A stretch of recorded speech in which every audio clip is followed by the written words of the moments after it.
right, deep divers, buckle up, because today we're diving into a film that's sparking some serious conversation.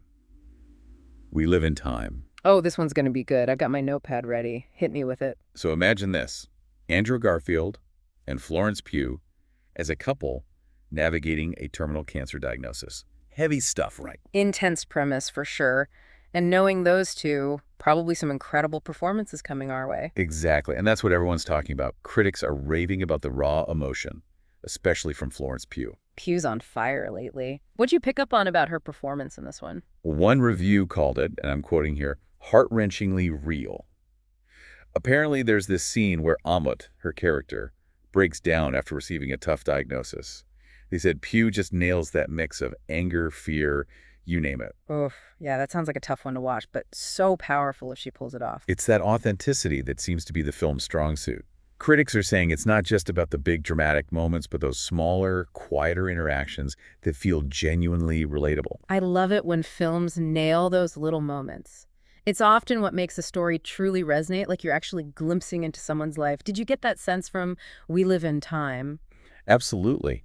And it seems like they sidestep those predictable romantic drama tropes, which is refreshing. Instead of going for the cheesy moments, they went for genuine humor. One review even mentioned Tobias's endearingly awkward attempts to cheer all mood up with a hand-drawn comic strip. Okay, so we've got humor amidst the heartbreak. I like it. It's all about balance, right? Finding a way to create an experience that's both emotionally resonant and, dare I say, enjoyable. Totally. But speaking of balance, that seems to be where some viewers are getting tripped up. The film uses a non-linear storytelling approach, and it's proving to be a bit divisive. So jumping back and forth in time, I can see how that could be disorienting for some. Yeah, some critics found it added emotional depth, but others found it just plain confusing. Imagine experiencing key moments of a relationship out of order. First date 1 minute, final days the next. Might be tough to follow for some. Definitely not your typical chronological structure. And on top of that, I heard whispers about the pacing being a little uneven. Yeah, that seems to be another point of contention. Some critics felt certain key moments could have used a little more breathing room. It's such a tightrope walk, though, finding that perfect rhythm for maximum emotional impact. So with all that in mind, the big question is, we live in time, watch it or skip it. Here's my 2 cents. If you're someone who loves a good character-driven story and doesn't shy away from unconventional storytelling, then absolutely add this to your watch list.